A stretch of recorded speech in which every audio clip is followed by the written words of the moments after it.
selamat siang. Selamat datang di ibadah online Empower Women Ministry. Tadi sudah ibadah onsite, sekarang ibadah online supaya makin komplit di hari kemerdekaan ini. Shalom kemerdekaan, apa kabar semuanya? Baik. Wow, luar biasa. Baik, saudaraku yang terkasih. Shalom semuanya, selamat siang. Selamat bertemu juga buat teman-teman yang ada di Zoom, ada ratusan. Teman-teman yang ada di YouTube ada ribuan.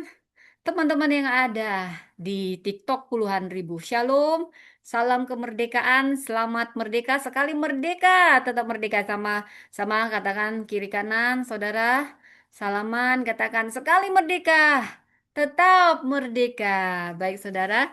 Terima kasih bagi Anda yang sudah terhubung. Saya mohon maaf ya. Shalom, ada Seni, ada Rumbilan ya. Saya ada Brian ya. Saya mohon maaf saya tutup dulu chatnya. Kita berdoa, kita mau dengarkan firman Tuhan. Demikian juga teman-teman yang di YouTube, di Zoom. Mari kita berdoa. Bapak Surgawi, ini hambamu hanya alatmu. Sembunyikan di balik kuasa salibmu. Sampaikan isi hatimu. Sama persis seperti yang kau ingini. Itu yang hamba sampaikan. Dalam bahasa yang sederhana, mudah dimengerti, mudah dicerna. Roh Kudus bicara lewat mulut bibir hamba. Walaupun online kau hadir di sini. Firman-Mu berkata, dua tiga orang berkumpul dalam namaku. Kalau kau hadir Tuhan, maka ada mujizat pada saat firman-Mu diberitakan. Yang sakit disembuhkan, yang berbeban berat mendapat kelegaan. Yang buntu ada jalan keluar. Tuhan, kau Jehovah Rapa, Jehovah Jireh, Jehovah Nisi, panji kemenangan kami. Tutup bungkus acara ini dari awal hingga akhir. Jaringan wifi, internet, elektronik, semua kau urapi, kau berkati. Kami patahkan segala kuasa yang mencoba menghalangi, dihancurkan oleh kuasa darah Yesus. Berjagalah di mulut bibir hamba. Hamba bergantung penuh padamu Roh Kudus. Ambil alih hamba, penuhi dengan kuasa otoritas wibawa ilahi. Penuh dengan urapanmu, menyampaikan hanya kebenaran firmanmu yang memerdekakan kami. Berfirmanlah, celikkan mata hati kami, seperti mencelikkan hati Lydia, kau celikkan kami semua. Ini hati kami buka seperti tanah yang subur. Berfirmanlah Tuhan, di dalam nama Yesus kami berdoa. Amin. Shalom semuanya. Selamat hari Minggu. Salam kemerdekaan. Baik yang ada di YouTube, semua sahabat Nusantara, pulau-pulau, seluruh Indonesia, bahkan bangsa-bangsa. Wow, karena TikTok bisa bangsa-bangsa, saudara ya. Amin. Saya tutup chat. Kita mulai dengarkan firman Tuhan. Di hari kemerdekaan ini, lihatlah saya sudah cantik sekali. Ini pakai budaya apa ini saudara ya? Saya suka. Kalau ini NTT, kita berdoa buat NTT saudara diguncang. Ini ini NTT atau apa ya? Pokoknya saya suka yang adat-adat gini saudara ya. Nah, saya udah cantik kayak gini lah. Hah, Anda harus semangat dengar firman Tuhan. Nah, bukan karena saya cantik ya, tapi karena Roh Kudus bekerja, karena kita mau mendengarkan firman Tuhan. Pendeta siapa itu Yesus? Yesus adalah Tuhan. Yesus adalah juru selamat. Ya, terimalah dia kalau Anda belum menerima. Oke, saya tutup dulu. Saat ini saya beri tema di hari kemerdekaan ini. Saya beri namanya yaitu Merdeka untuk Berdampak. Yesus Kristus mati terkutuk di kayu salib. Yesus Kristus memang mati di kayu salib untuk menggantikan kutuk menjadi berkat ya. Kalau Umi belum menerima Kristus, oh bukan kebetulan Anda terhubung di sini. Ya, terimalah dia sebagai Tuhan dan Juru Selamat. Dia adalah Alfa dan Omega. Dia bukan manusia yang dituhankan. Dia adalah Tuhan yang pernah jadi manusia. Dia memang datang untuk disalib sebagai korban keselamatan. Makanya orang Kristen nggak perlu lagi hari raya kurban. Karena kurbannya adalah Yesus Kristus yang pernah jadi manusia. Untuk apa jadi manusia? Untuk jadi teladan. Ya. Baik, yang lahir itu ya betul, karena dia mau jadi manusia harus benar-benar sungguh murni sebagai manusia untuk dikorbankan dan menyelamatkan kita. Bukannya dimati, ya dia mati tapi Anda tidak tahu dia mati dan dia bangkit. Karena kalau hanya mati tapi tidak bangkit itu namanya tragedi. Yesus mati, Yesus punya Tuhan sadar. Oh ya, waktu dia jadi manusia, dia terhubung dengan Bapa. Jadi Kristen, orang Kristen Tuhannya itu Esa, Allah Bapa, Anak dan Roh Kudus ya. Anda, ya betul, Yesus lahir dari selangkangan, betul. Kamu perempuan atau bukan ya? Yesus lahir, dia pernah jadi manusia, dia merasakan yang kita rasakan. Jadi kita nggak bisa ngomong Yesus aja Islam, Yesus nggak punya agama. Ya, kekristenan bukan agama. Kekristenan adalah relasi, ya.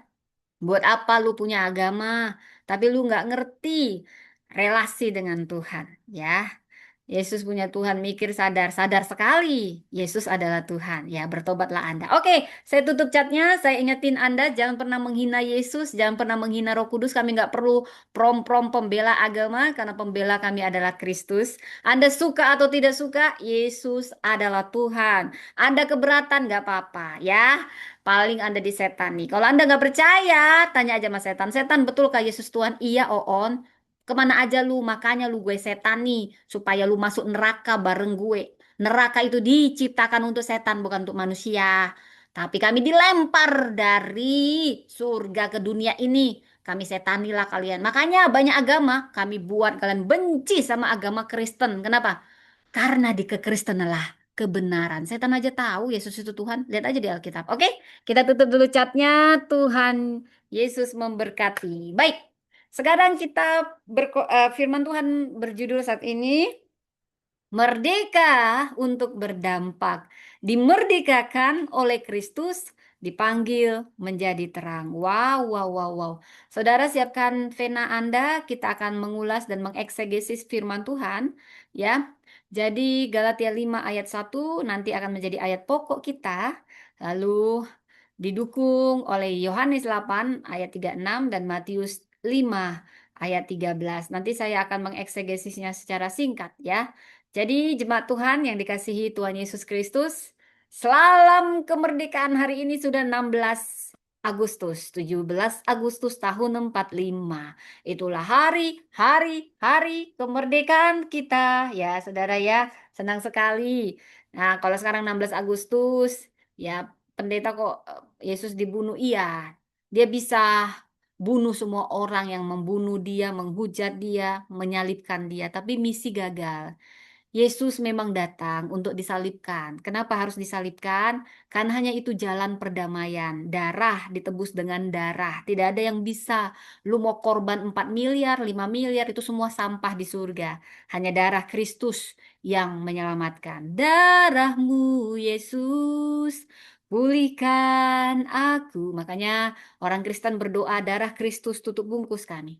Darah Kristus perlindungan, darah Kristus yang memberi anugerah. Amin, amin, amin, amin. Darah Kristus yang menyembuhkan oleh bilur-bilur darahnya, bilur daging yang tercabik. Dia mengambil kutuk supaya kita yang terkutuk menjadi diberkati. Kita yang harusnya mati, tapi dia menghidupkan kita untuk hidup yang kekal. Saudara, memang dia datang untuk disalib, hanya itu jalan perdamaian. Makanya kita bilang oleh bilur-bilur darah Kristus kita disembuhkan, supaya penyakit kita disembuhkan. Yang dia tanggung di kayu salib, tempat terkutuk itu adalah upah dosa kita. Harus dalam rupa manusia, dia nggak boleh memakai keilahiannya. Sama seperti hari raya korban, pakai korban, saudara ya. Demikian juga Kristus, dialah menjadi anak domba Allah yang dikorbankan. Makanya orang Kristen nggak perlu hari raya korban, karena Kristus sudah menjadi kurban yang paling sempurna. Dia menggantikan kita, kita yang harus mati, tapi dia yang mati. Oh, tidak ada Tuhan seperti dia. Tidak ada Allah seperti Yesus Kristus. Kalau Anda hanya mendengar dan Anda benci orang Kristen, ini saatnya Anda terbuka matanya. Yesus datang sebagai manusia untuk menyelamatkan kita. Dia bukan manusia dituhankan, tapi dia Tuhan yang pernah jadi manusia. Sebegitunya tinggalkan surga, lahir di tempat paling hina, mati di tempat terkutuk kita. Kasihnya begitu besar untuk manusia. Tidak ada yang paling besar daripada kasih Kristus. Sehingga oleh bilur-bilur darahnya kita disembuhkan. Segala kutuk diubah jadi berkat. Dia datang, dia bisa tendang orang-orang yang menghina Yesus di tempat ini. Tapi kalau Anda dibiarkan hidup malam ini, ya, itu karena Tuhan masih mengasihimu dan panjang sabar. Kau tidak tahu, mungkin besok terjadi bencana, tapi aku bilang, hanya Yesus jalan kebenaran dan hidup. Di NTT kita lihat dalam sekejap gempa mengambil nyawa. Saudara, kalau Anda belum terima Yesus, saya mengasihi saudara. Terima Yesus saat ini. Terima Yesus saat ini. Hanya itu jalan ke surga. Hanya itu yang menjadi jalan kita ke surga. Bukan berarti kita nggak bisa berbuat baik. Oh, saya sudah terima Yesus, saya buat jahat. Oh, tidak. Yesus tidak ingin dipermainkan. Orang yang sudah kita berbuat baik karena kita bersyukur. Kita tidak bisa mengasihi tanpa memberi. Memberi dalam rupa perbuatan baik kita. Itulah tanda kita mengasihi Tuhan. Dia lebih dulu mengasihi kita. Ya. Baik, saudara yang terkasih. Kita masuk sekarang ke firman Tuhan, saudara. Kalau ini nanti nggak habis-habis, saudara ya. Yang di YouTube ini katanya mau pesan kemerdekaan masih lagi. Ya, harus saya berulang-ulang memberitakan keselamatan dalam Kristus Yesus. Hanya keselamatan dalam Kristus Yesus, ya. Tiada Tuhan selain Allah, ya Allah Bapa, Anak, dan Roh Kudus. Tidak ada selain itu, ya. Tidak ada nama lain di dunia ini yang olehnya kita beroleh selamat selain dalam nama Tuhan Yesus Kristus. Yesus Tuhan, Alfa dan Omega. Anda suka, ya betul. Dia adalah Tuhan, makanya kau setan nih. Banyak agama aku buat kau hanya benci sama orang Kristen. Kau bakar gereja, padahal banyak tempat maksiat untuk dibakar. Tapi ku sama orang Kristen. Karena kesan sama orang Kristen. Karena hanya dalam kekristenanlah ada kebenaran. Kata, nah, jadi jangan mau jadi temannya setan, ya. Setan aja tahu bahwa Yesus itu Tuhan. Banyak ayatnya di Alkitab. Oke, oke. Saya fokus dulu di sini, saudara. Kalau belum terima Yesus, terimalah Yesus, kami mengasihi. Siapa tahu malam ini Anda mati, kena gempa atau apapun, ya. Jangan menghina-hina Yesus, lu nambah dosa lu. Ya, lu mau nggak percaya, paling tidak lu jangan nambah dosa dulu lah ya. Oke. Baik, baik, baik, baik, baik. Saudara yang terkasih, di dalam Tuhan Yesus, 81 tahun Indonesia merdeka. Di mana-mana kita lihat merah putih. Lihatlah ini sudah cantik kali saya, saudara. Pakai Garuda, saya berdoa Indonesia diberkati. Indonesia bagi kemuliaannya. Indonesia, ya kita berdoa untuk Indonesia semakin jaya di dalam nama Tuhan Yesus. Oh, saya belum pasang bendera ini, nanti saya dimarahi. Wah, saya akan pasang bendera nanti setelah khotbah ini ya. Ampuni saya Tuhan. Oke. Di kantor ada bendera, di sekolah ada bendera, ada perlombaan, ada upacara, ada lagu perjuangan, ada cerita tentang para pahlawan. Saya suka sekali Kartini. Ibu kita Kartini. Saya berdoa banyak Kartini-Kartini yang hadir saat ini, saudara ya. Mau apapun agama Anda, mau apapun suku kita, saudara, salam kemerdekaan itu dulu ya. Toleransi beragama Anda suka atau tidak suka. Kita sama-sama berdoa untuk Indonesia, kita sama-sama berdoa untuk NTT yang saat ini di sedang dilanda gempa. Ya, jangan lu tambah-tambah dosa, menghina-hina orang Kristen, tunjukkan Anda beragama ya. Oke? Baik, saudara, seperti yang saya katakan tadi, kita sebagai orang percaya, kita patut bersyukur kepada Tuhan.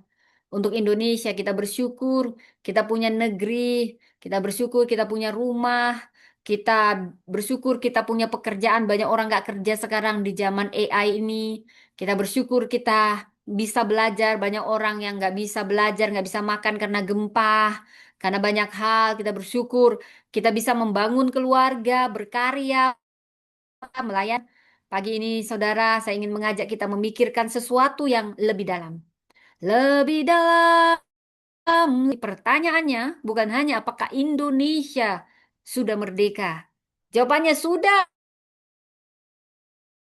91 tahun yang lalu Indonesia merdeka. Tapi pertanyaan lebih pribadi, apakah hati Anda sudah merdeka? Saudara, dan setelah itu ada pertanyaan yang bahkan lebih penting lagi. Kalau saya sudah dimerdekakan, untuk apa saya mempergunakan kemerdekaan itu? Hmm? Coba dulu ditanya, direnung-renungin dulu, direnung-renungin ya, saudara ya, sebelum kita masuk ke firman Tuhan yang dahsyat hari ini, saudara. Saya ingin Anda merenung-renungin ya. Siapkan juga firman Tuhan, siapkan catatan ya, saudara. Kita akan masuk lebih dalam saat ini. Jadi, lebih dalam pertanyaannya, apakah kita sudah merdeka? Betul-betul sudah merdeka saat ini, sudah merdeka belum Anda? Anda yang benci sama orang Kristen, berarti hati Anda belum merdeka. Anda yang sedikit-sedikit benci sama orang Kristen aja, sama Kristen aja. Yesus disunat ya. Iya, orang Yahudi disunat, tahu nggak? Orang Yahudi yang Anda benci itu ya, beda Yahudi sama Kristen, itu lebih daripada Anda yang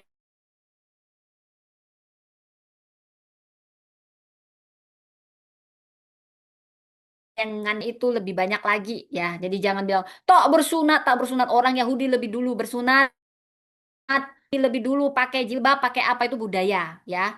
Maka pelajari agama, jangan sok merasa kau kudus itulah agamawi, agamawi. Pakaianmu aja tertutup ya, tapi hatimu busuk ya. Belum merdeka itu namanya. Kamu pikir cuman kamu yang ada di sunat. Hah, kamu pikir sunat itu menyelamatkan? Nah, sunat bagus untuk kesehatan. Tapi saya mau bilang ya, duluan itu di Alkitab tentang sunat, di Perjanjian Lama, dia jangan kau pikir orang Kristen tidak bersunat. Tapi yang paling penting bukan sunat jasmani, sunat rohani. Jangan agamawi, ya. Sisi agamawi lempar batu, ya. Oh, najis, najis. Nah, Tuhan paling benci orang-orang munafik. Ini orang-orang yang belum merdeka. Benci, benci sama orang Kristen, berarti belum merdeka lu. Ya, di sini nggak penting agama, di surga nggak ditanya. Lu agama apa nggak? Ditanya, kamu masuk surga karena apa?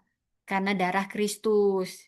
Karena amal saya amal sholat. Oh, apa tuh amal-amalmu? Di sini tuh sampah. Jalannya aja dari emas. Lu mau ngamal-ngamalin, ha? Padahal uang korupsi. Nggak apa-apa lah uang korupsi. Yang penting kan gue beramal. Makan tuh amal-amal uang korupsi. Hah? Sudah tahu nggak? Jalan di surga ini emas nggak ada apa-apanya. Perbuatan baikmu. Hah? Hahaha. Perbuatan baik itu seperti kain lap, kata malaikat. Hanya darah Kristus, darah Kristus. Tapi bukan berarti suka-suka. Orang Kristen harus lebih disiplin daripada non-Kristen. Oh, bukan soal non-Kristen ya. Sebenarnya Kristen, non-Kristen itu nggak ada. Tapi banyak KTP-nya aja Kristen. Tapi tidak sungguh-sungguh percaya sama Yesus. Ya, lu mau non-Kristen, mau Kristen, tapi lu percaya sama Yesus. Percaya dia Tuhan, bukan Nabi. Dia Tuhan. Oke, mari kita masuk lagi nih ya. Jadi agak emosi. Baik, saya tutup chatnya dulu ya. Saya tutup dulu. Nah, ada pertanyaan yang lebih penting. Kalau sudah dimerdekakan, kamu sudah merdeka, kita Indonesia udah lama merdeka. Kamu udah merdeka sih? Hah? Rasa marah? Sudah merdeka dari dendam? Sudah merdeka? Kalau kamu sudah dimerdekakan, pertanyaannya lebih dalam lagi. Buat apa kamu dimerdekakan? Untuk siapa kemerdekaan yang diberi Tuhan itu?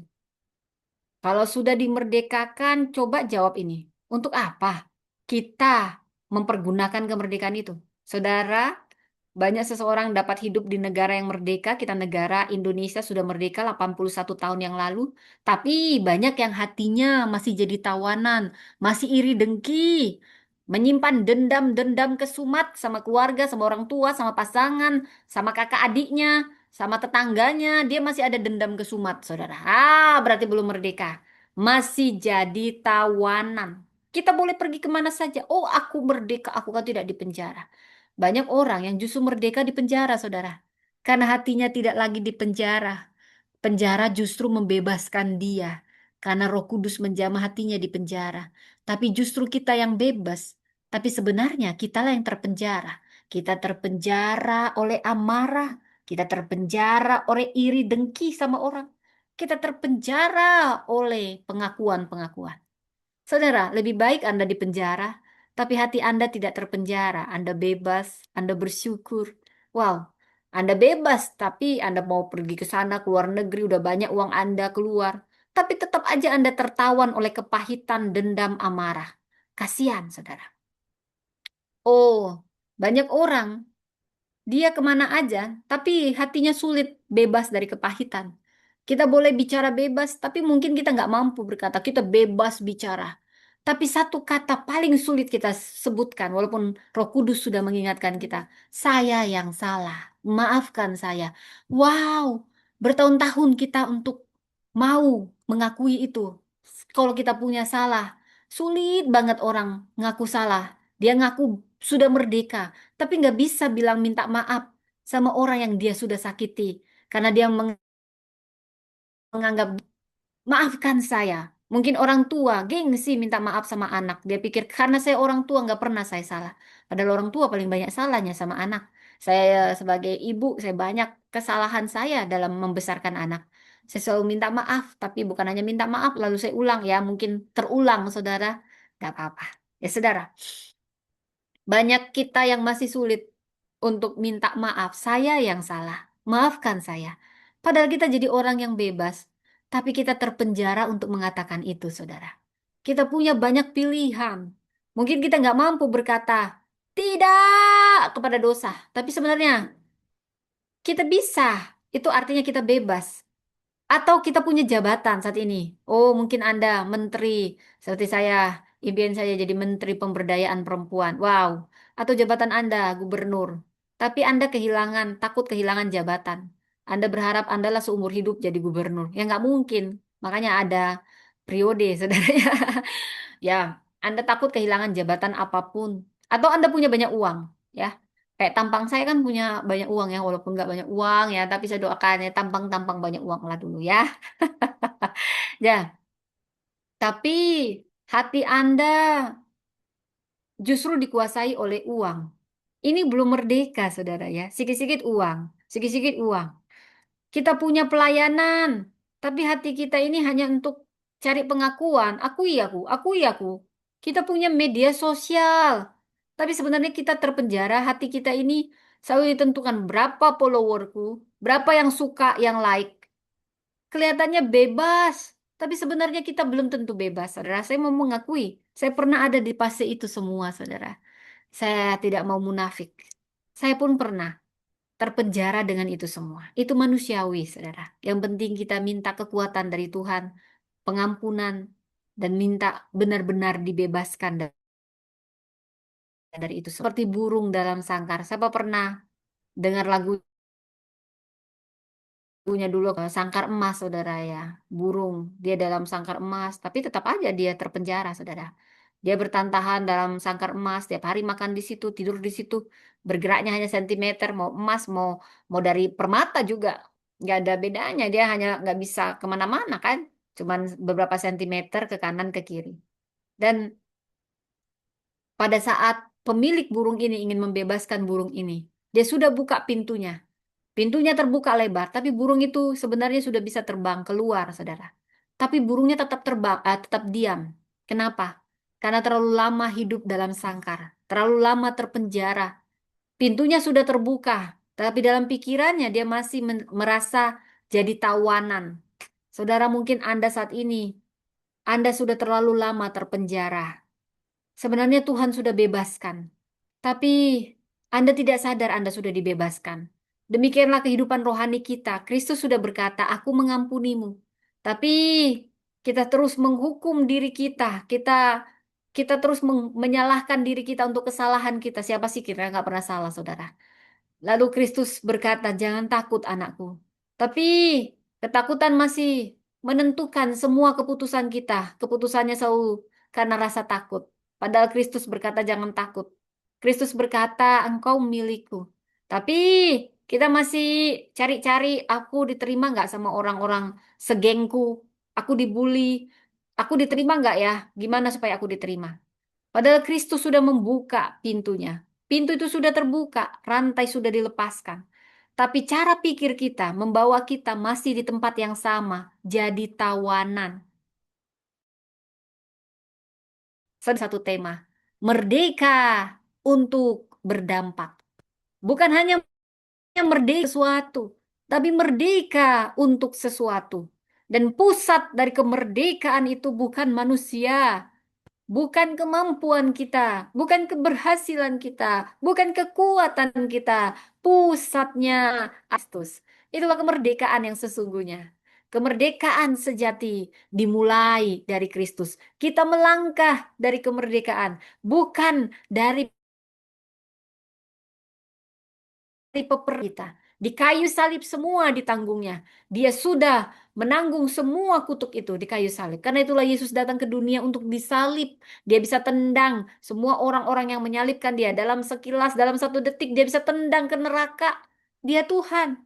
Tapi misi gagal, misi untuk menyelamatkan manusia gagal, sehingga dia harus tahan, dia harus menahan semua kekuatannya dan sudi, dimaki, dihina untuk menanggung semua dosa kita, mengubah kutuk jadi berkat. Saudara, bila kita membaca dari Galatia 5 ayat 1, supaya kita sungguh-sungguh merdeka, Kristus telah memerdekakan kita. Perhatikan kalimatnya, saudara.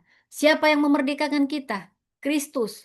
Alkitab tidak berkata, karena kamu kuat, sholat 5 waktu, banyak amal-amal, kamu berhasil membebaskan dirimu. Enggak, tidak. Janda miskin, Tuhan puji, persembahannya 1 duit. Di surga jalannya emas. Bukannya karena banyak amalmu, bukan karena banyak baikmu, kau masuk surga, bukan karena perbuatan, tapi karena iman kepada Kristus. Bukan berarti kamu suka-suka setelah dibebaskan dalam Kristus. Justru hidupmu harus lebih menunjukkan bahwa kau orang beriman. Al berkata karena kamu sudah jadi orang baik, oh Allah menerima kamu. Tidak, Alkitab berkata Kristus telah memerdekakan kamu. Kristus telah memerdekakan kita. Inilah Injil, kabar gembira. Keselamatan dimulai bukan karena usaha kita manusia yang naik kepada Allah. Tapi Allah yang datang ke dunia ini dalam rupa Yesus Kristus. Allah datang kepada kita manusia. Karena kita nggak mampu bayar dosa kita. Mau berapa domba pun nggak bisa bayar dosa kita. Bayar utang dosa itu. Darah harus dibayar dengan darah. Manusia yang berdosa Adam dibayar oleh Kristus, Adam yang kedua. Saudara, Kristus membayarnya. Kita tidak mampu menyelamatkan diri kita. Mau bermiliar berapapun upeti yang kau kasih, nggak mampu. Saudara, Kristus datang menyelamatkan kita. Dia menghapus dosa kita. Dia menanggungnya di kayu salib. Kristus mati. Betul, Kristus mati di tempat terkutuk. Itu harusnya tempat kita. Tapi Kristus bisa. Dia bisa mati di tempat terhormat. Dia bisa pukul semua orang. Dia bisa bumi hanguskan dunia ini. Tapi karena begitu besar kasih Allah akan dunia ini, sehingga dia mengaruniakan anaknya yang tunggal, Tuhan kita. Supaya setiap orang yang percaya padanya tidak binasa, tapi beroleh hidup yang kekal. Oh, itulah kemerdekaan. Kristus dikuburkan, bukan hanya mati, dia bangkit. Bukan hanya bangkit, naik ke surga menyediakan tempat bagi kita. Kristus hidup, sebab dia hidup. Ada hari esok, sebab dia hidup. Ku tak gentar, karena ku tahu dia pegang hari esok. Hidup jadi berarti sebab dia hidup. Amin, amin. Yesus hidup. Orang yang percaya kepadanya menerima hidup yang baru. Yohanes 8 ayat 36 berkata, apabila anak itu memerdekakan kamu, kamu pun benar-benar merdeka. Siapa yang memerdekakan? Siapa yang disebut anak? Yesus. Yesus yang memerdekakan kita. Kamu yang tertawan, mungkin kamu dikuasai roh jahat, sebut nama Yesus, panggil nama Yesus, imani apapun agamamu. Kau percaya pada Yesus Kristus, imanmu menyelamatkanmu. Gak perlu agamamu apa. Kekristenan bukan agama, kekristenan relasi, kekristenan iman yang dalam kepada Kristus. Banyak orang Kristen KTP-nya saja, tapi nggak sungguh-sungguh sama Yesus, percaya Yesus. Bisa jual Yesus demi puas pasangan, bisa jual Yesus. Yang Kristen apa itu? Mereka sudah dimerdekakan, mereka sendiri yang memilih untuk meninggalkan kemerdekaan yang begitu mahal harganya. Kalau kamu yang demikian bertobat, kamu yang jual Yesus demi politik, kamu yang jual Yesus demi jabatan, demi tenar. Banyak sekarang para YouTuber, dia hanya demi makanan, demi ketenaran dia jual Yesus. Lebih baik kau mati.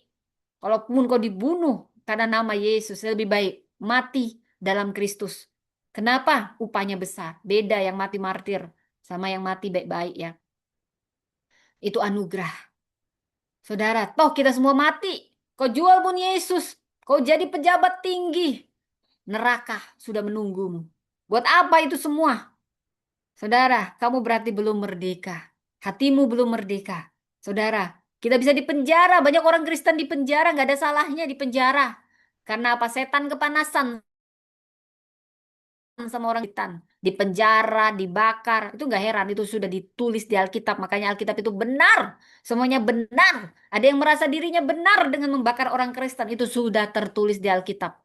Itulah yang membuktikan Alkitab benar sekali. Tidak ada kebenaran selain di dalam Yesus Kristus di Alkitab. Kalau kamu nggak percaya, tanya aja setan. Setannya juga ngaku, "Ih, makanya aku ke setan nih." Nah, gitu katanya. Oke, oke. Udah serius lagi nih. Perhatikan kata benar-benar merdeka, saudara. Bukan pura-pura merdeka. Bukan kelihatan merdeka. Oh, banyak orang pura-pura. Ya, saya juga pernah kok pura-pura. Nggak enak pura-pura itu, saudara. Capek jadi orang pura-pura, saudara. Ya, saya juga pernah bilang, oh saya baik-baik aja. Saya sungguh-sungguh merdeka.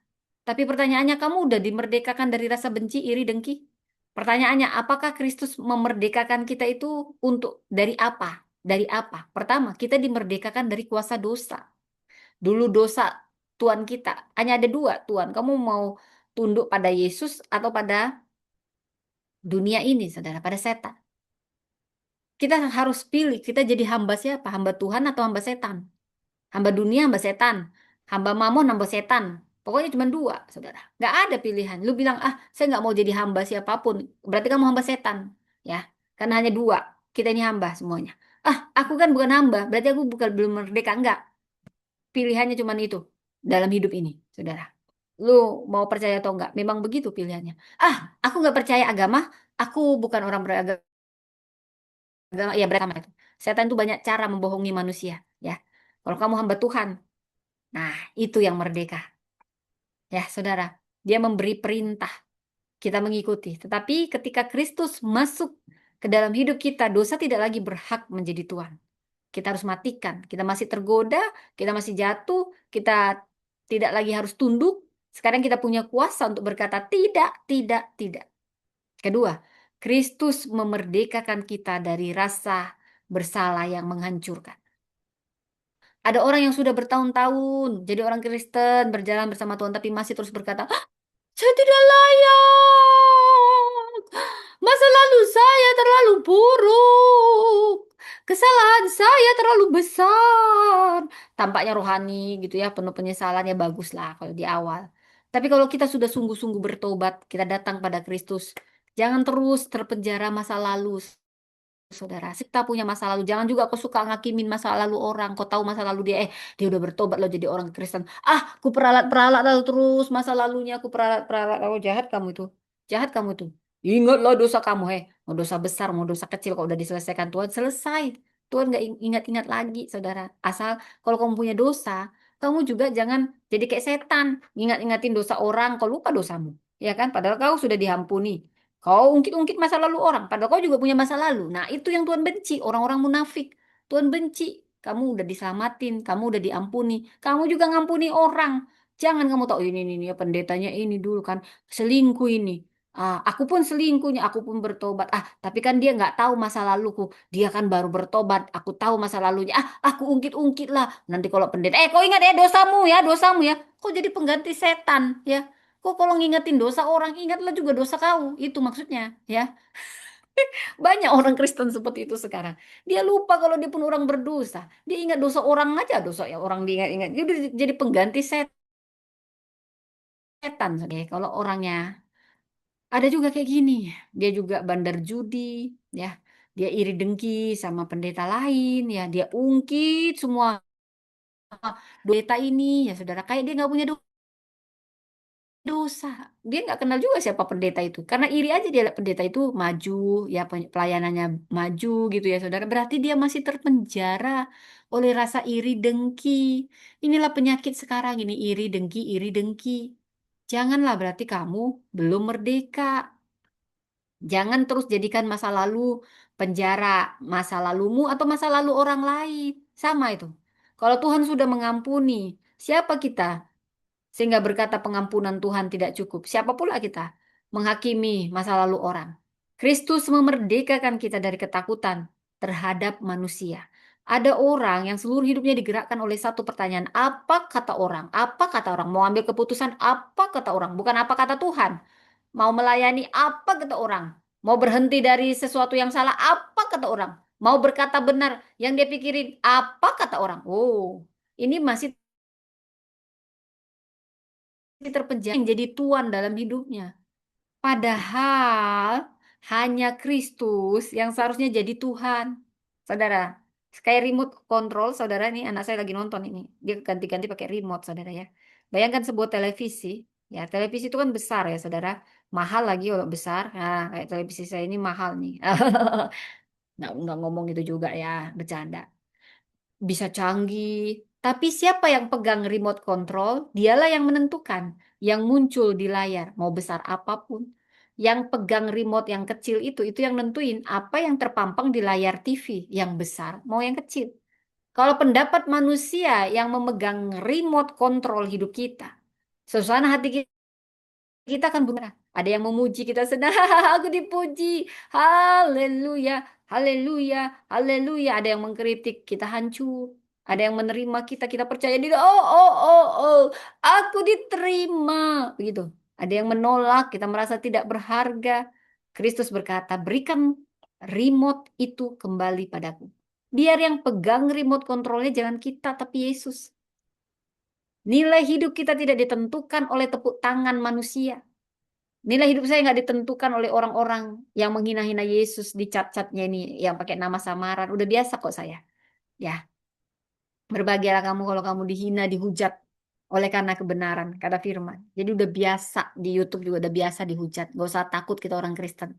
Ya, ditertawakan, nggak apa-apa. Mereka yang mau binasa tertawa-tertawa, tapi kita berdoa supaya mereka bertobat dan terima Kristus sebagai Tuhan dan Juru Selamat. Saudara, nilai hidup kita ditentukan oleh harga yang Kristus bayar di kayu salib. Tubuhnya dicabik-cabik, dipaku. Oh, dia bisa lepaskan itu semua. Tapi karena itulah, bilur-bilur itu menyembuhkan segala kutuk sakit penyakit kita, saudara. Darahmu, Yesus, pulihkan daku.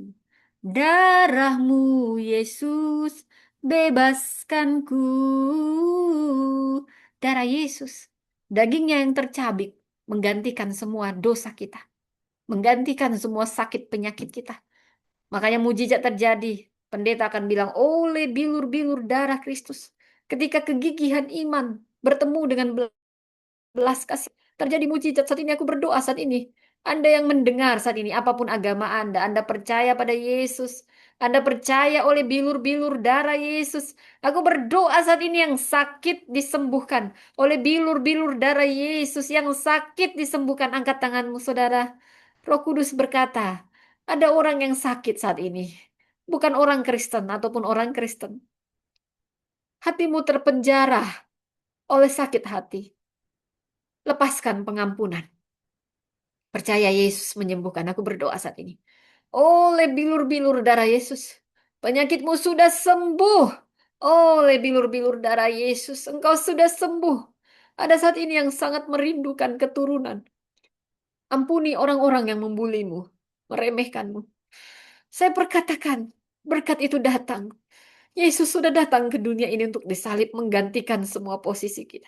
Kalau kau percaya kegigihan iman bertemu dengan belas kasihan Tuhan, mujizat terjadi. Percayakah kau? Kalau orangnya kau tidak perlu cat. Kau berhadapan dengan Tuhan saat ini. Aku hanya alat menyampaikan. Saat ini aku perkatakan dalam nama Yesus. Oleh bilur-bilur darah Yesus. Oleh kuasa darah Yesus. Penyakitmu sembuh dalam nama Yesus. Kerinduanmu dijawab kalau kau orangnya. Katakan amin. Aku terima Tuhan. Aku percaya Tuhan. Dalam nama Yesus. Terjadi dalam hidupku. Aku berdoa saat ini. Aku berdoa saat ini. Itu terjadi. Saya nggak tahu saudara. Tiba-tiba saya mau menangis. Saya nggak perlu baca cat. Kamu nggak perlu cat. Tapi saat ini saya percaya ada yang sedang disembuhkan oleh Tuhan. Hatimu yang sudah lama terpenjara. Rasa benci dan dendam saat ini dijamah. Biarkan Tuhan menjamahmu. Biarkan Tuhan membebaskanmu dari semua kepahitan. Lepaskan itu pengampunan. Berikan pengampunan. Seperti kau diampuni, ampuni mereka. Lepaskan itu. Segala kepahitan itu yang menghalangi berkat Tuhan. Saat ini kau dibebaskan. Lepaskan pengampunan pada orang-orang yang membulimu. Jangan biarkan kau terpenjara oleh mereka. Dalam nama Tuhan Yesus aku berdoa saat ini yang terpenjara. Dalam nama Yesus terjadi pembebasan kemerdekaan. Dalam nama Yesus aku berdoa saat ini. Aku tidak tahu siapa Anda. Anda yang terpenjara oleh rasa benci bertahun-tahun. Aku berdoa saat ini. Oleh kuasa darah Yesus. Pertolongan Roh Kudus memampukanmu. Lepaskan pengampunan. Lepaskan, bebaskan. Tangan Tuhan yang memberi keadilan. Lepaskan itu. Sampaikan pada Tuhan.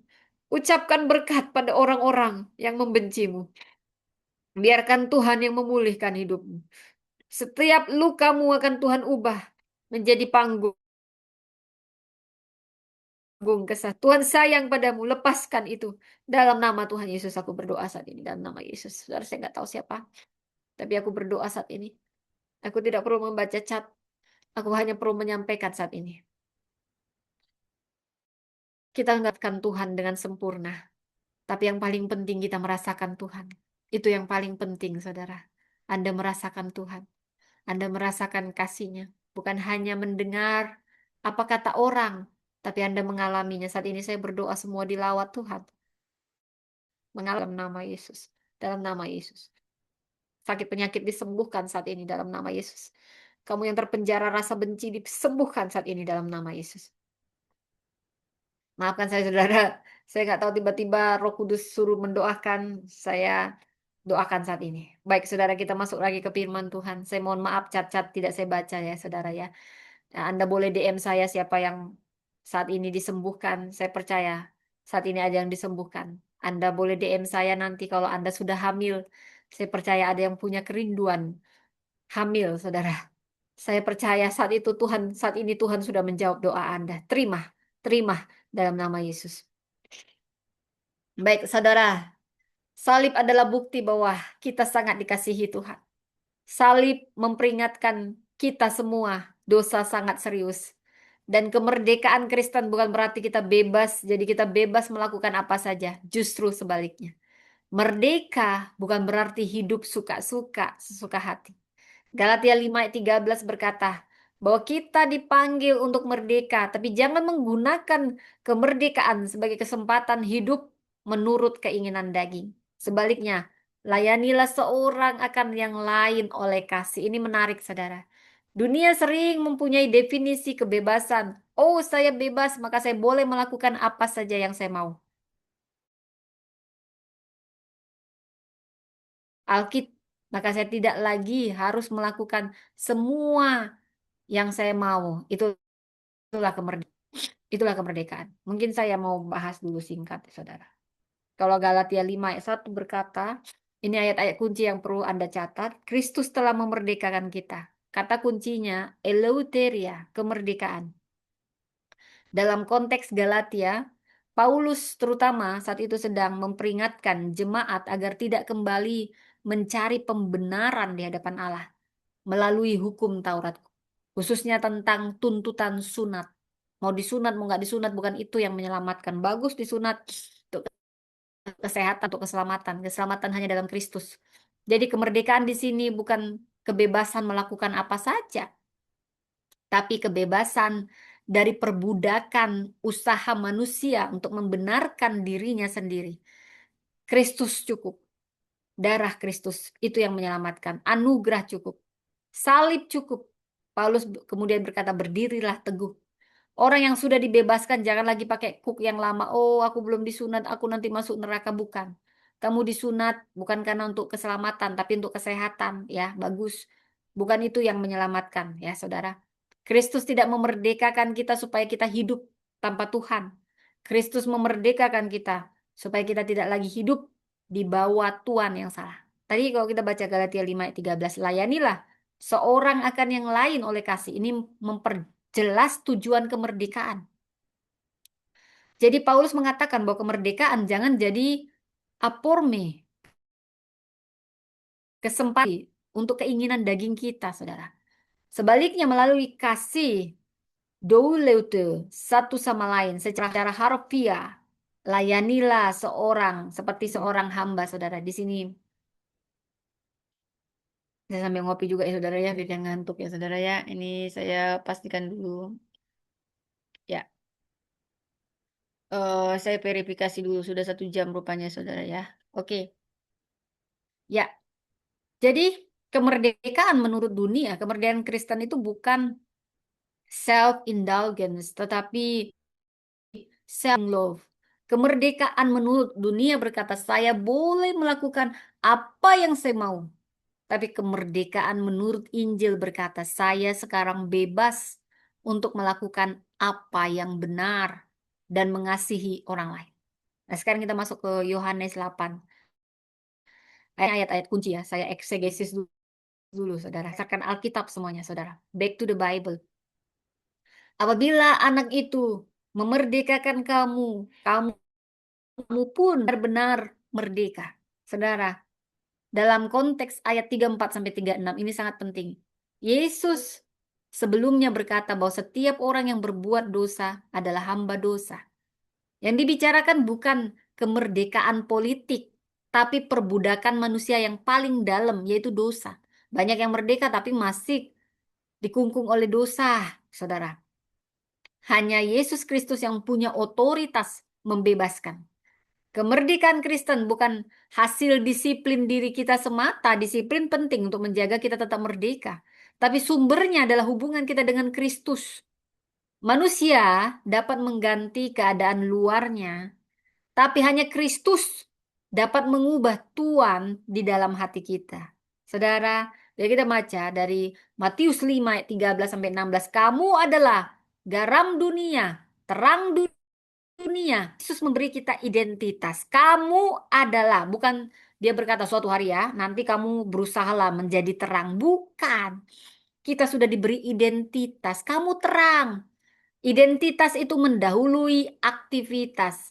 Ya, murid yang telah jadi milik Kristus dipanggil menghadirkan karakter kerajaan Allah di tengah dunia. Ayat 16. Tujuan akhirnya sangat jelas. Orang melihat perbuatan baik, tetapi kemuliaannya kembali Bapa di surga. Jadi dampak Kristen karena itu bukan persoalan kehidupan yang membuat Allah semakin terlihat. Terang tidak minta orang mengagumi lampunya. Terang membuat setiap orang bisa melihat jelas. Kita tidak dipanggil untuk terkenal sebagai terang, bukan untuk terkenal. Kita dipanggil untuk menyala. As simple as that. Supaya orang bisa melihat jalan. 2 ayat 16. Hiduplah sebagai orang merdeka. Sebagai hamba Allah. Petrus berbicara kepada orang percaya yang hidup di tengah masyarakat dan pemerintahan yang tidak selalu bersahabat dengan iman mereka. Mereka orang merdeka, tapi kebebasan itu tidak boleh jadi selubung kejahatan, saudara. Identitas akhirnya tetap hamba Allah. Ini sangat kuat untuk konteks hari kemerdekaan.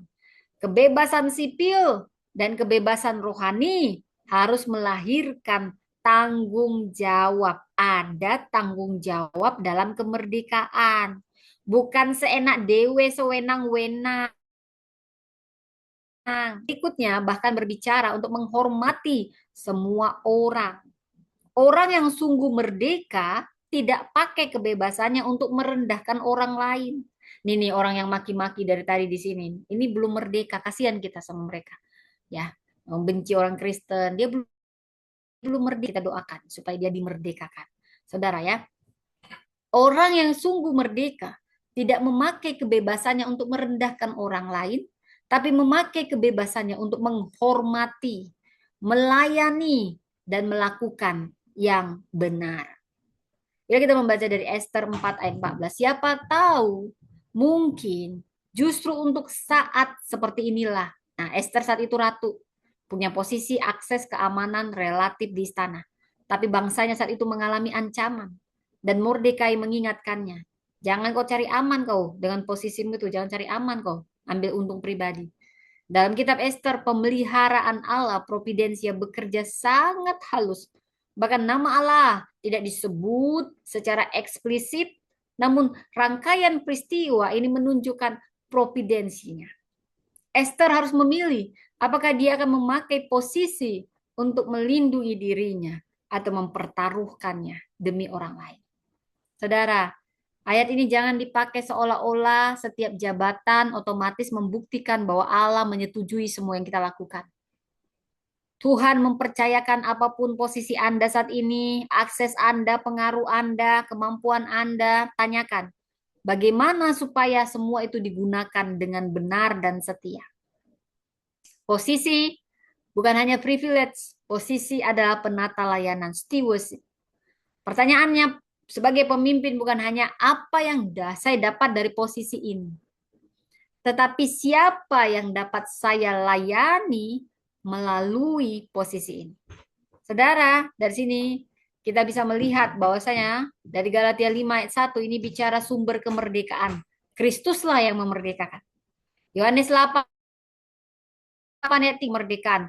Kristus membebaskan kita dari perbudakan dosa. Dari Yohanes 8 tadi.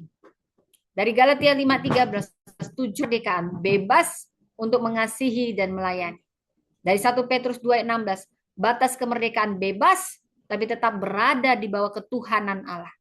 Manusia dalam Matius 5:13-16, buah kemerdekaan itu adalah apa? Jadi garam, jadi terang sehingga Bapa dimuliakan. Saudara, dalam ruang kemerdekaan dari Esther kita belajar posisi, apapun posisi Anda, jangan sampai Anda lupa daratan. Dulu waktu Anda susah-susah ya, Anda berdoa sama Tuhan. Banyak sekarang ini, lihat ini orang-orang Kristen setelah dia tenar, ya dia jual Yesus supaya dapat pangkat lebih tinggi lagi. Oh, saya mau katakan itu sementara, bos. Orang-orang yang kayak gini ya supaya dia terkenal ya. Dia YouTuber suruh masuk Yesus, masuk, masuk, masuk, masuk, masuk. Tinggalkan Yesus. Oh, dia tinggalkan supaya kau dapat posisi lebih besar. Sebentarnya itu kawan. Mungkin kau kena musibah besok, NTT, neraka lah tempatmu. Kau jual pula kekekalanmu untuk hal yang sangat-sangat fana. Saudara, jangan pernah jual Yesus. Jangan jual Yesus hanya demi harta. Jangan jual Yesus demi posisi tinggi. Semua itu sementara, saudara. Yesus sudah datang. Anda menerima Yesus. Tidak ada lebih indah dari itu semua. Ya, dalam Yesus kita itu hanya karena kita nggak merasa cukup aja, nggak tahu bersyukur, saudara ya.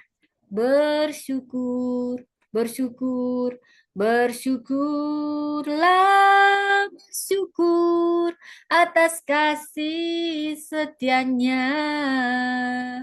Ku sembah, ku sembah, ku sembah, dan ku sembah. Nah, itulah harta yang paling indah, yaitu menerima Yesus sebagai Tuhan dan Juru Selamat dan menjadi pengikutnya yang setia, setia sampai mati. Ada upah yang menanti di surga. Kalau Anda saat ini sedang bimbang karena ada tawaran dunia, saya mau konfirmasi, jangan pernah jual Yesus untuk posisimu. Jangan jual Yesus untuk pasanganmu. Jangan jual Yesus untuk politikmu. Semuanya yang terindah adalah di dalam Yesus. Tantangan itu jadi peluang. Yang terutama di dalam hidup ini hanyalah di dalam Yesus. Oke, saudara, kita balik kepada firman. Jadi, secara teologis pesannya, merdeka untuk berdampak. Kristus memerdekakan kita dari perbudakan dosa. Bukan supaya kita jadi tuan atas diri kita sendiri. Tapi kita milik Allah. Melayani sesama, menghadirkan terang di dunia. Saudara, kemerdekaan nasional seperti saat ini, bangsa kita udah lama, 81 tahun merdeka. Ini memberi ruang untuk hidup. Tetapi merdeka dalam Kristus memberi kita arah bagaimana kita harus hidup. Merdeka dari dosa, merdeka untuk mengasihi, merdeka di bawah ketuhanan Kristus, merdeka jadi terang, merdeka berdampak, bukan supaya nama kita, tetapi nama Bapa dimuliakan. Amin, amin, amin. Tadi ada burung sangkar ya, jadi kemerdekaan sejati dimulai dari Kristus. Itu pesan yang pertama. Tadi kita sudah bahas ya, kemerdekaan sejati dimulai dari Kristus. Saudara, eh, saya mau cerita ya, mobil dan rem. Bayangkan sebuah mobil sangat kuat, mesinnya besar, kecepatannya tinggi, tapi di mobil itu nggak ada rem. Apa yang tentang mobil itu? Apa itu mobil bebas karena nggak ada rem? Tidak, kita menyebutnya mobil yang berbahaya kalau nggak ada remnya, saudara. Jadi kebebasan, kemerdekaan bukan sebebas-bebasnya, tetap perlu rem, perlu boundary, perlu perlu batas. Itu kebebasan sejati, ada bebasnya, ada batasnya, bukan yang sebebas-bebasnya. Salah. Mobil yang nggak ada remnya bahaya, saudara. Demikian juga hidup. Hidup bebas nggak ada remnya, nggak ada batasnya bahaya. Kebebasan tanpa kemampuan mengendalikan diri itu bukan kebebasan, itu kebablasan, kehancuran. Demikian kita. Kalau kita berkata, oh saya bebas, saya kan udah bebas. Saya bebas melakukan apa saja, maki-maki di chat ini saya bebas. Saya bebas maki-maki orang Kristen. Nah, ini kebablasan dia, bukan kebebasan, bukan kemerdekaan. Justru dia terpenjara kebencian sama orang Kristen. Tak apa salah orang Kristen sama dia. Orang Kristen nanti ibadah dia kepanasan, banyak tempat maksiat, diskotik nggak dia bakar. Orang Kristen dia bakar. Dia bilang nggak ada izin, nggak ada izin. Nah itu kasihan kita sama yang begini. Dia belum bebas, ya masih dikuasai oleh si jahat. Dia nggak mampu mengendalikan amarah, nafsu, ucapan, uang, nggak bisa menggunakan uang dengan benar. Nah, ini juga belum merdeka. Ambisi, nah, mungkin dia orang Kristen tapi penuh dengan ambisi-ambisi duniawi. Belum bebas, belum merdeka. Nah, mungkin dia bebas utang, ya. Nah, jadi banyak definisi kebebasan itu yang harus kita tahu. Ada remnya, ada batasnya. Kebebasan dalam Kristus memberi kita rem rohani. Kita memang sudah dimerdekakan, kita melangkah dari kemerdekaan, bukan lagi berjuang untuk kemerdekaan. Namun perlu rem rohani. Roh Kudus yang akan menolong kita untuk mengatakan, tidak semua yang bisa saya lakukan harus saya lakukan. Tidak semua yang saya inginkan baik untuk saya. Tidak semua kesempatan harus saya ambil. Tidak semua kemenangan harus saya kejar. Kadang justru tanda kedewasaan kita adalah kemampuan kita untuk berkata tidak, tidak, tidak. Dan pesan yang ketiga, merdeka untuk menjadi hamba. Hah? Katanya merdeka, apa kita jadi hamba? Berarti kita belum merdeka. Pilihannya hanya dua. Kamu merdeka, ya. Jadi, Anda merdeka, tapi Anda harus memilih mau jadi hamba siapa. Karena hanya dua di dunia ini. Dan di akhirat nanti yang akan membawa kita ke akhirat. Kamu mau benaran jadi hamba Tuhan atau hamba setan? Nah, itu saja. Aku ateis. Enggak, berarti kamu hamba setan. Aku enggak, berarti kau juga hamba setan. Nah, itu aja pilihannya, ya. Jadi gitulah pendeta. Iya, memang begitu. Berarti kalau kita hamba, kita belum merdeka. Bukan. Tapi itulah kemerdekaan sejati. 1 Petrus 2 ayat 16 berkata, hiduplah sebagai orang merdeka. Tetapi hiduplah sebagai hamba Allah. Hamba Allah. Mau hamba Allah boleh, hamba Allah boleh, ya. Jangan kau pikir cuman hanya orang Arab itu semua non-Kristen. Orang Arab Kristen juga bilang Allah ya Allah, ya. Nggak perlu itu, yang perlu hatimu kepada Tuhan, ya. Saya ingatin, kekristenan bukan agama, ya. Bukan KTP, oh agama Kristen. Banyak orang yang KTP-nya aja agama Kristen, tapi hatinya nggak sungguh-sungguh. Kekristenan adalah relasi dengan Tuhan. Lu nggak Kristen juga, tapi lu percaya Yesus. Banyak orang yang non-Kristen, lebih percaya dia sama Yesus. Makanya dia terima mujizat, saudara. Itu dipertimbangkan, tuh, saudara ya. Banyak kita, tapi kita mengingkari kebesaran Tuhan. Nah, saudara, hiduplah sebagai orang merdeka, tapi kenapa jadi hamba Allah? Pilihannya orang merdeka juga hanya dua, hamba Allah atau hamba setan. Itu saja. Ini banyak cincong-cincong, pokoknya bukan dalam Kristus berarti hamba setan. Ya, makanya terimalah Yesus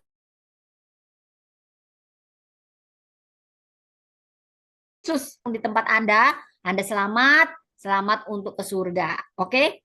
Jadi kedengarannya memang ini paradoks. Merdeka tapi hamba.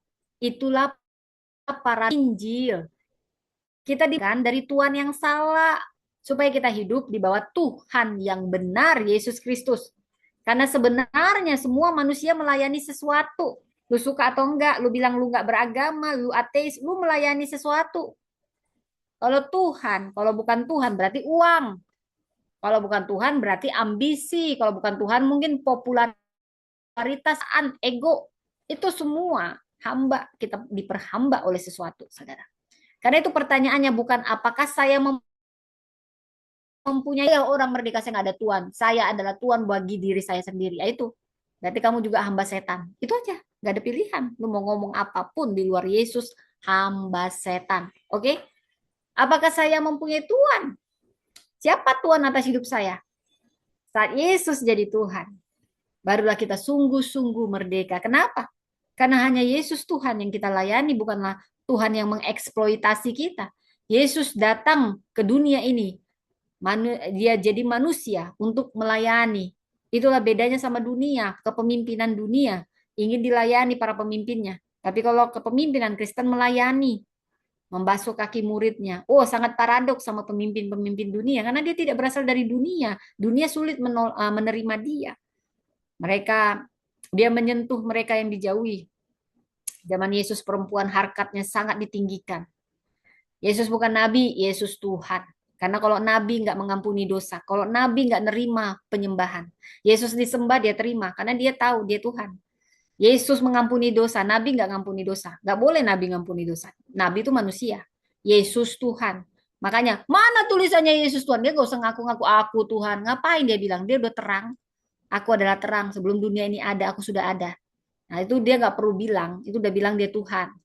Dia menerima penyembahan. Ketika Yesus disembah, dia nggak tolak. Kalau malaikat disembah, dia tolak. Nabi disembah, dia tolak. Yesus nggak nolak. Karena dia Tuhan. Jadi nggak usah bilang banyak cincong kamu bilang. Nggak ada ayatnya. Banyak ayatnya.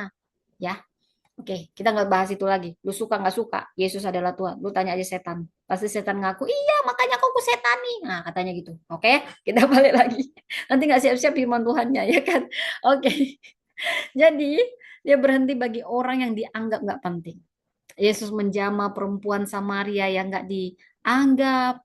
Di dalam kekristenan, baik laki-laki, baik perempuan itu sama derajatnya. Kita semua imago Dei. Imago Dei apa? Imago Dei segambar dengan rupa Allah. Yesus sangat menjunjung harkat perempuan. Menghargai, hehehe. Siapa bilang perempuan kelas 2 kalian ya? Bertobat kalian ini. Makanya di kaki Yesus Maria bersimpul. Dulu perempuan diperlakukan kelas 2, nggak boleh sekolah. Nah, entah siapa lah yang buat budaya kayak gitu. Takut kali dia perempuan lebih tinggi daripada dia. Ya memang digituin aja perempuan ada yang lebih tinggi. Ya kan? Nggak usah persoalan itu ya sekarang. Tetap laki-laki yang duluan diciptakan ya. Perempuan diciptakan dari lusuknya. Tapi kan sekarang kamu itu bukan diciptakan dari rusuknya laki-laki. Kamu itu semuanya keluarnya dari mana? Dari perempuan. Bahkan juru selamat Yesus Kristus harus lahir dari perempuan. Sebenarnya Tuhan sedang memulihkan maharkat perempuan yang dianggap oh gara-gara perempuan kita berdosa padahal karena dia berdosa gitu. Dia bawa perempuan yang berdosa itu Hawa, bukan semua perempuan. Ya, dalam Kristus kita sudah ditebus. Tidak ada laki-laki, tidak ada perempuan. Dalam Kristus kita semua sama, ya. Jadi jangan kamu laki-laki yang berhati kecil. Aku batasi ini pintar. Jangan kasih kesempatan kita pakai ayat-ayat untuk mengecilkan perempuan. Nah, ini kamu belum merdeka, ya. Jadi hal-hal yang begitu juga kamu harus merdeka, ya. Oke, Yesus saja nggak bedain laki-laki perempuan, kamu siapa beda-bedain? Hah?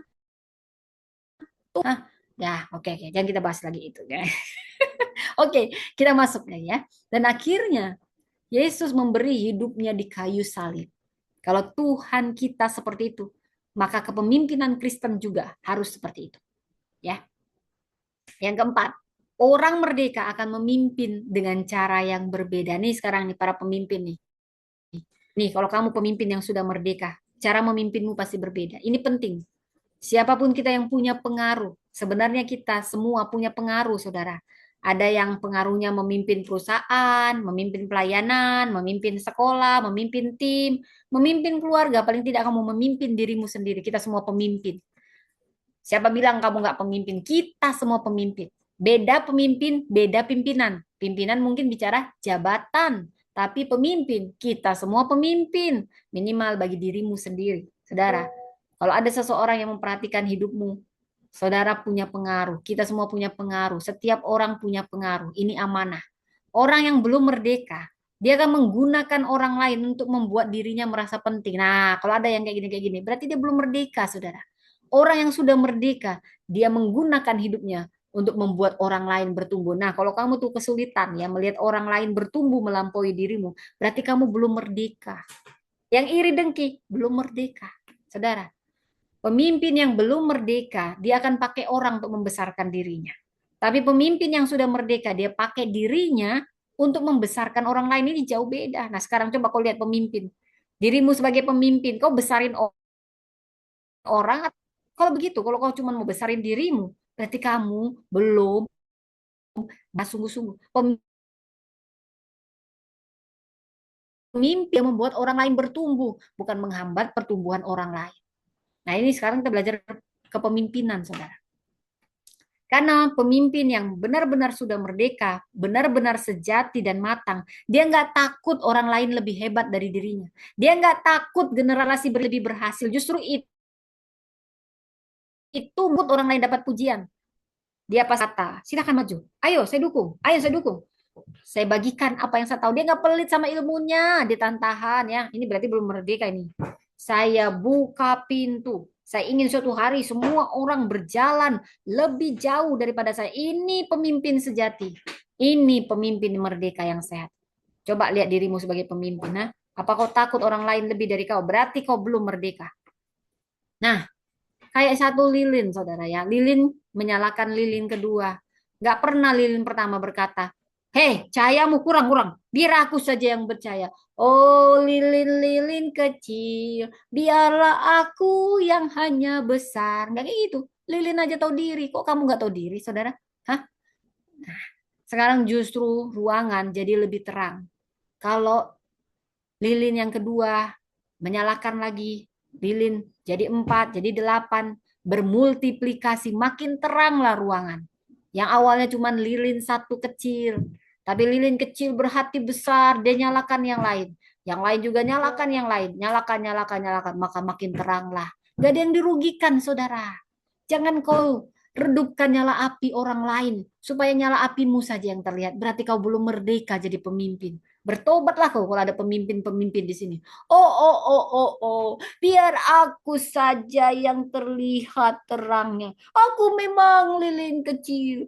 Oh, aku saja aku hembus-hembus nyala api orang lain. Harusnya ruangan jadi besar, terang, tapi gara-gara kamu yang berpikiran kecil dan belum merdeka, ruangannya jadi redup. Hanya kau yang menyala supaya terlihat hebat. Supaya kau saja yang menonjol orang lain lilinnya. Kapan kami nyalakan? Nyalakan kami, ayo. Tidak, tidak, tidak, tidak. Amarah Tuhan samamu. Hah? Bertobatlah. Oh, ini suaranya ya.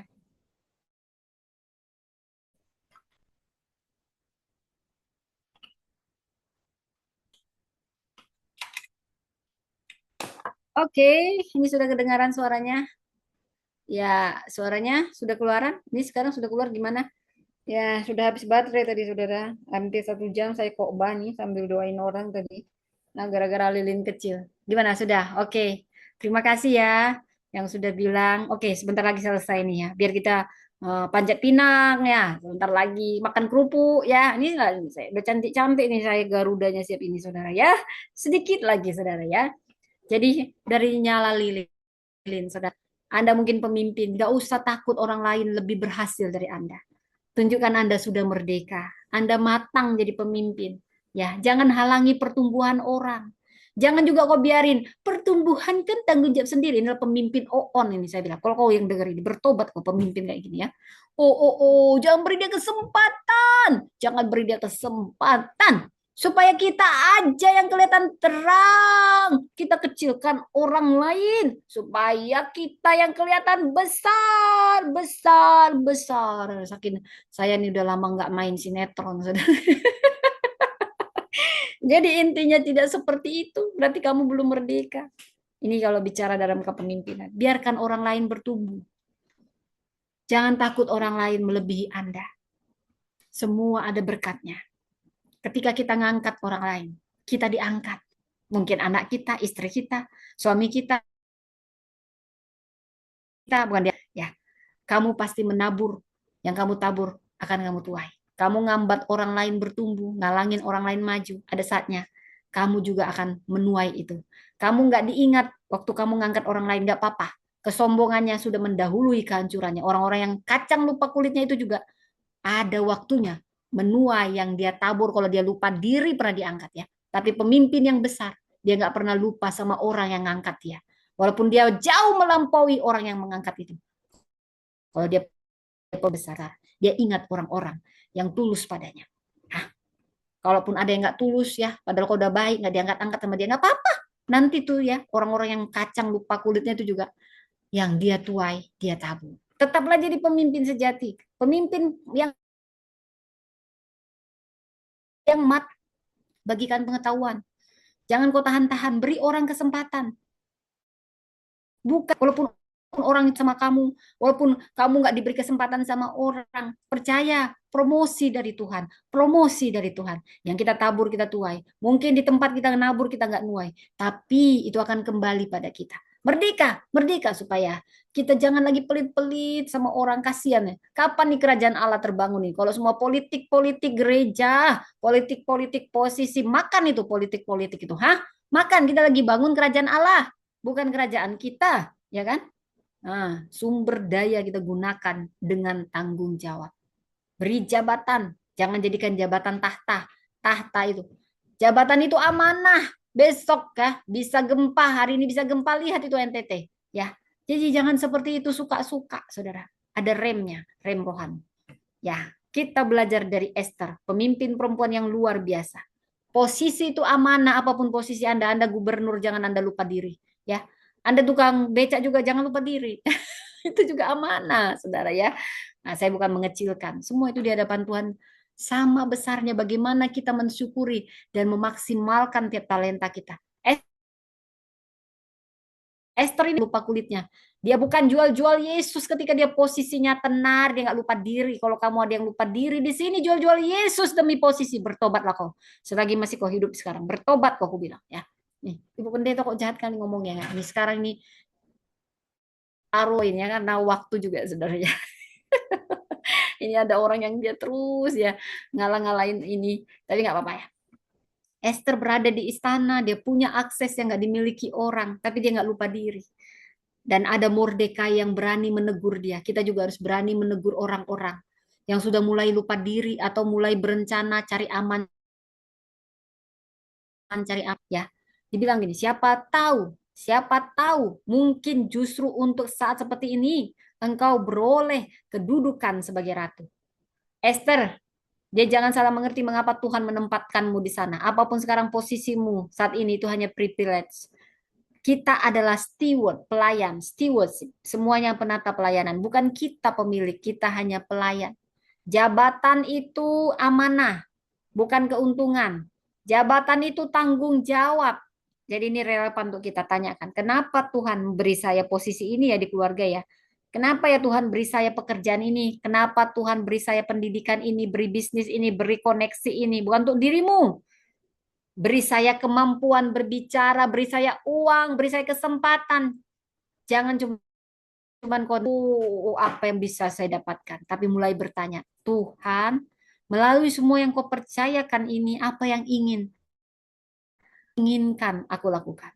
Tuhan menempatkan kita bukan kebetulan, kau ada di kantor, dimanapun, bukan hanya untuk koci.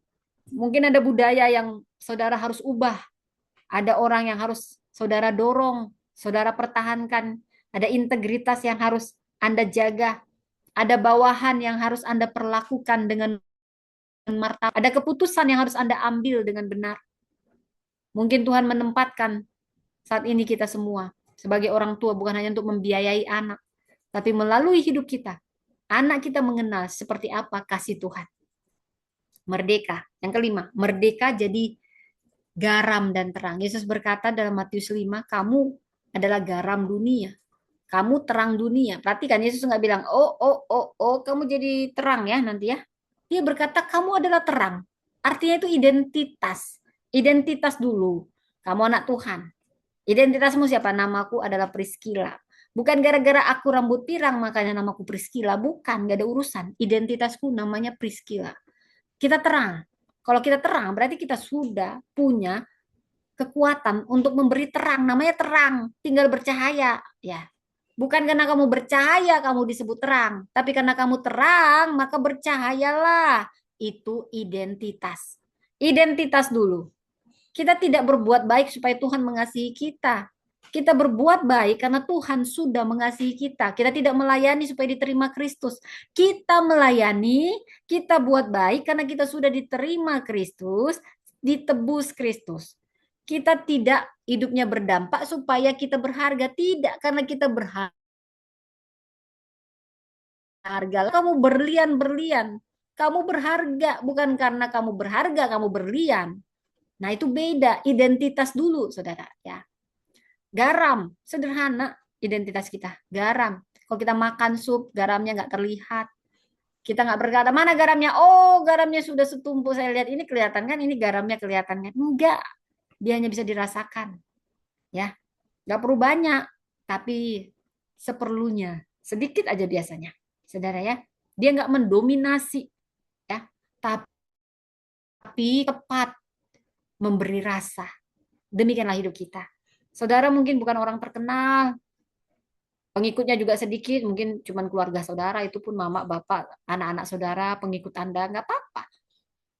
Jabatannya nggak besar, mimbarnya nggak besar, nggak masalah. Pertanyaannya bukan itu, seberapa besar namamu, bukan. Tapi kehadiranmu itu membawa Kristus, rasa Kristus di tempat di mana kau ada. Satu guru yang sungguh-sungguh peduli dapat mengubah hidup murid. Ibu yang setiap hari berdoa, mendidik anak dengan kasih ini mempengaruhi satu generasi. Kau nggak akan tahu ada generasi berikutnya yang sedang kau didik.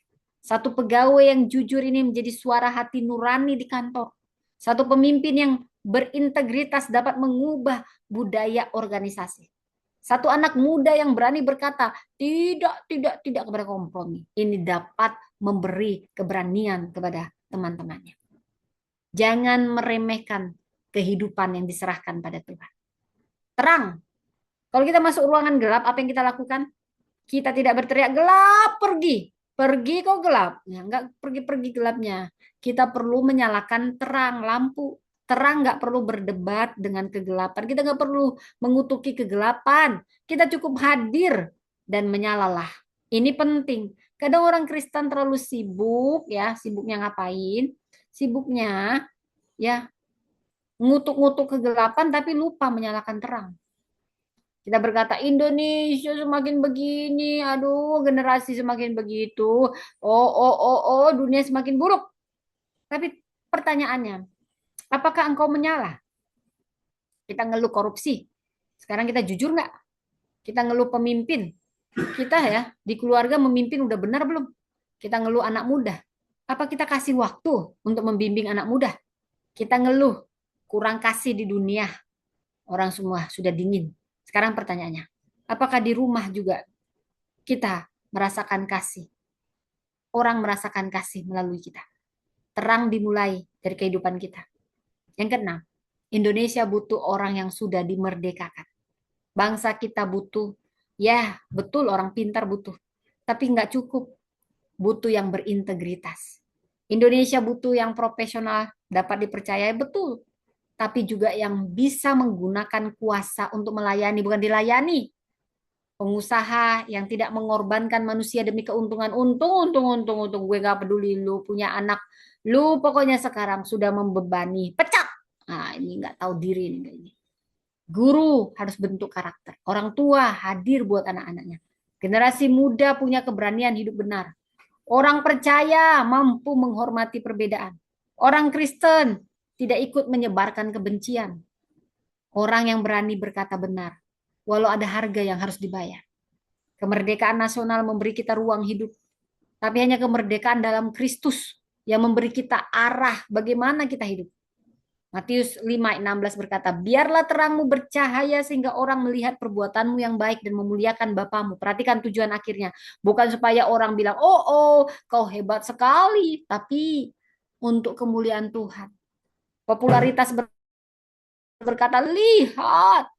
Tapi kerajaan Allah berkata, lihatlah Kristus. Popularitas bertanya, berapa orang kenal saya? Tapi kerajaan Allah bertanya, berapa orang mengalami kasih Kristus melalui hidup saya. Yang ketujuh, dampak dimulai dari tempat yang dekat. Kadang kita berdoa, Tuhan pakai saya untuk bangsa. Tuhan mungkin berkata, baik, baik, mulai dari rumah. Kita ingin mempengaruhi generasi. Tapi bagaimana kita bicara sama anak kita? Kita ingin banyak orang, ya, memimpin banyak orang. Tapi bisakah kita minta maaf sama orang-orang yang kita kasih di keluarga? Kita ingin punya banyak pelayanan besar, tapi apakah kita setia dengan pelayanan yang orang lain nggak pernah lihat? Tidak ada yang melihat. Kita ingin jadi terang bagi Indonesia. Tapi apakah kita sudah jadi terang di kantor, di rumah? Saudara, dampak tidak selalu dari panggung. Bukan di panggung dulu kau baru terang bercahaya. Tidak. Dimulai dari meja makan, percakapan dengan anak-anakmu, keputusan di ruang rapat, dari satu telepon kepada orang yang sedang putus asa, satu keputusan untuk tidak korupsi, satu tindakan mengampuni, dan satu kalimat, saya percaya kamu bisa. Saudara, bayangkan kita melempar sebuah batu kecil ke dalam kolam. Batunya kecil, tapi ketika jatuh muncul lingkaran air. Pernah ya, saya sering lempar air. Oh, ada lingkaran gitu, tung tung tung tung gitu ya. Kemudian bisa jadi lebih besar, lebih besar, lebih besar sampai jauh dari titik batu itu jatuh. Kadang kita nggak tahu seberapa jauh satu keputusan benar akan berdampak. Satu keputusan seorang ayah bisa mengubah anaknya. Anak itu kelak mengubah keluarganya. Keluarga itu mengubah komunitasnya. Kita mungkin nggak pernah lihat seluruh lingkaran yang batu kecil kita lempar itu, tapi dia makin besar lingkaran pengaruhnya. Tung, tung, tung, tung, tung. Seperti itulah. Tapi ada Tuhan yang selalu melihat. Jadi jangan berkata saya hanya satu orang. Apa bilang kamu dua orang? Tapi dalam tangan Tuhan kita yang kecil ini, satu orang yang kecil ini mungkin dianggap dunia. Tapi saat kita taat, memulai sesuatu, ada yang jauh lebih besar akan terjadi daripada kita. Saudara, hari ini, di hari kemerdekaan ini, ada 3 kata sederhana yang mudah diingat. Pertama, identitas. Siapakah Anda? Siapakah saya? Saudara, saya mau mengingatkan identitas kita. Kita milik Kristus. Kita bukan masa lalu. Kita bukan kegagalan. Kita bukan karena jabatan. Bukan karena jumlah uang. Bukan apa kata orang tentang kita. Kita milik Kristus. Itu yang harus dipahami. Identitas kita aman. Kita nggak perlu ngecilin orang supaya kita terlihat besar, terlihat benar. Kita milik Kristus. Yang kedua, integritas. Bagaimana kita hidup? Kita sudah merdeka, kita bebas memilih yang benar, kita bebas jujur, kita bebas meminta maaf, kita bebas mengampuni, kita bebas berkata tidak kepada dosa, kita bebas untuk tidak ikut kompromi. Itulah kemerdekaan. Bukan minta izin untuk hidup sembarangan, bukan untuk itu, tapi kemerdekaan adalah kuasa untuk hidup benar.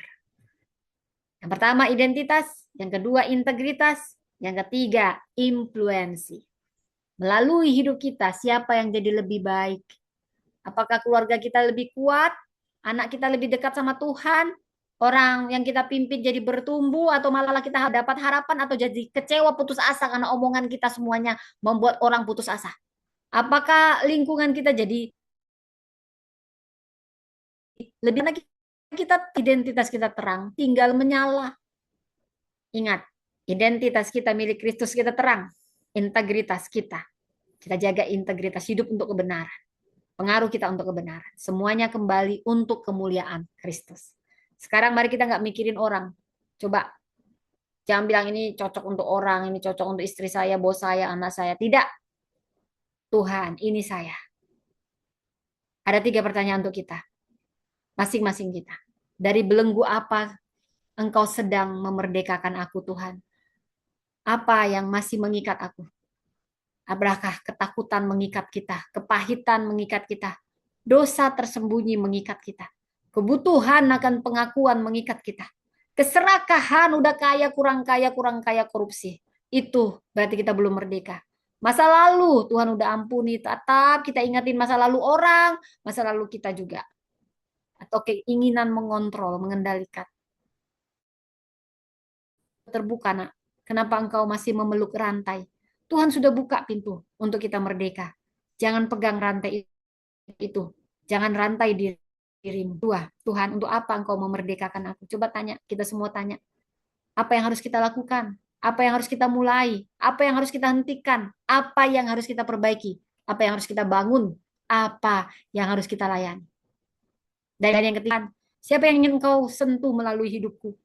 Mungkin pasangan, anak, orang tua, rekan kerja, mahasiswa, tetangga, seseorang yang selama ini nggak kita peduliin, nggak kita perhatikan, tapi Tuhan ingin kita menyentuh hidup mereka. Dan bahkan sebuah generasi dari hal yang sederhana. Saudara, Indonesia tidak hanya butuh orang yang merdeka. Indonesia butuh orang yang tahu untuk apa mereka merdeka. Indonesia butuh orang yang cukup merdeka untuk berkata benar. Cukup merdeka untuk menolak uang yang bukan haknya, korupsi. Cukup merdeka untuk minta maaf kalau salah. Cukup merdeka untuk mengampuni mereka yang membuli, yang bertindak salah sama kita. Merdeka untuk menghormati mereka yang berbeda. Makanya kalau ada maki-maki Yesus ini, belum merdeka dia. Merdeka untuk kehilangan untung demi mempertahankan identitas, integritas. Merdeka untuk mengangkat generasi berikutnya. Merdeka untuk berkata, saya nggak jadi pusat. Kristuslah pusatnya. Gereja nggak hanya dipanggil untuk memenuhi gedung. Gereja diutus memenuhi dunia dengan kehadiran Kristus di setiap hari. Di kantor, di sekolah, di universitas, di bisnis, di pemerintahan, di medsos, di rumah, di masyarakat. Saudara, setelah kebaktian ini, tidak hanya waktu kita pulang, kita diutus masuk kembali ke tempat di mana Tuhan menaruh kita sebagai garam dan terang. Saudara, mari kita deklarasikan saat ini. Katakan sama-sama, saya telah dimerdekakan oleh Kristus. Dosa bukan lagi tuan atas hidup saya. Ketakutan tidak menentukan masa depan saya. Masa lalu tidak menentukan identitas saya. Tepuk tangan manusia bukan sumber nilai saya. Identitas saya di dalam Kristus. Saya merdeka untuk hidup benar, merdeka untuk mengampuni, merdeka untuk berkata jujur, merdeka untuk melayani, merdeka untuk mengangkat orang lain, merdeka untuk jadi garam, terang, merdeka untuk berdampak, dan hidup saya milik Kristus. Amin. Saudara, bila besok 17 Agustus merah putih berkibar, kita bersyukur kemerdekaan Indonesia. Biarlah firman Tuhan hari ini bertanya apakah Kristus sungguh-sungguh jadi Tuhan atas hidup kita. Ingatlah, kemerdekaan nasional memberi kita ruang untuk hidup, tetapi kemerdekaan dalam Kristus memberi kita arah bagaimana hidup. Kita dimerdekakan untuk jadi saluran kasih Allah. Dimerdekakan bukan supaya kita bebas melakukan apapun, tapi kita mampu melakukan yang benar untuk menikmati berkat dan menjadi saluran berkat, bukan supaya nama kita makin besar, tapi hidup kita memuliakan Kristus semakin nyata. Jadi mulai hari ini jangan bertanya dari apa Kristus membebaskan, tapi juga tanyakan untuk apa Kristus membebaskan kita. Lebih dalam lagi, untuk siapa Kristus membebaskan kita. Untuk keluarga, untuk anak, untuk gereja, generasi berikutnya, organisasi yang butuh integritas. Seseorang yang mungkin kita cintai ini, Indonesia. Jadi bayangkan sebuah rumah gelap di malam hari. Dalam rumah itu ada lampu, lampunya menyala, tapi semua jendelanya ditutup rapat dengan tirai. Terangnya ada, tapi orang di luar nggak bisa lihat. Saudara, Kristus menaruh terang dalam kita, itu identitas kita. Biarkan terang itu keluar memancar. Jangan tutup terang Kristus dengan ketakutan, ego, kepahitan, kompromi, keinginan untuk jadi pusat perhatian. Buka jendelanya. Biarkan keluarga melihat Kristus, kantor, mahasiswa, tetangga melihat Kristus di dalam kita. Indonesia melihat Kristus melalui kehidupan kita dan mengakui kita miliknya. Ketika orang melihat sesuatu yang baik dalam kehidupan kita, jangan katakan itu karena anugerah Tuhan. Jangan arahkan karena kita, tapi itu karena anugerah Tuhan. Tujuan terang bukan supaya kita yang dikagumi, bukan supaya lampu yang dikagumi, tapi supaya orang. Tujuan hidup kita bukan supaya berhenti pada kita, tapi supaya dunia melihat Kristus di dalam kita. Kita merdeka untuk berdampak. Dimerdekakan dari dosa, ketakutan, kehidupan yang berpusat pada diri sendiri. Dan kita dimerdekakan untuk mengasihi, melayani, memimpin dengan integritas. Jadi geram, terang, dampak. Maka perjalanan kita adalah dari belenggu menuju kebebasan, menuju pengabdian, dari pengabdian menuju dampak, dari dampak menuju kemuliaan Allah. Saudara, Kristus telah memerdekakan kita. Sekarang jangan kembali lagi hidup sebagai tawanan. Berdirilah sebagai orang merdeka. Hidup sebagai orang merdeka. Kasihi sebagai orang merdeka. Layani sebagai orang merdeka. Pimpin sebagai orang merdeka. Gunakan kemerdekaan itu untuk keluarga, gereja, generasi, Indonesia. Dan di atas semuanya untuk memuliakan Yesus Kristus. Merdeka untuk berdampak. Mari kita berdoa. Terima kasih Tuhan, kami sudah dimerdekakan untuk menjadi terang yang membawa orang karena melihat di dalam kami hidup Kristus. Dan semua daripadamu, olehmu, untuk kemuliaan namamu. Tolong Tuhan, siapapun yang masih dipenuhi oleh penjara kebencian, Tuhan bebaskan semua, Roh Kudus tolong. Supaya tidak ada kepahitan, kebencian, ego, dan juga supaya tidak ada pusat yang menekan diri, tapi semuanya kami layani sebagai hamba-Mu Tuhan. Semua kemuliaan untuk kemuliaan nama-Mu. Dan Tuhan Yesus kami berdoa. Amin. Oke, shalom semua teman-teman yang ada di YouTube. Anda bisa mendengar tayangan ini di Priscilla Das Channel dan Empower Woman Ministry. Oke, saya sapa dulu teman-teman yang di Zoom. Terima kasih sudah hadir di ibadah online setelah Empower Woman Ministry. Demikian juga teman-teman yang ada di YouTube. Semuanya Tuhan memberkati. Salam kemerdekaan. Merdeka!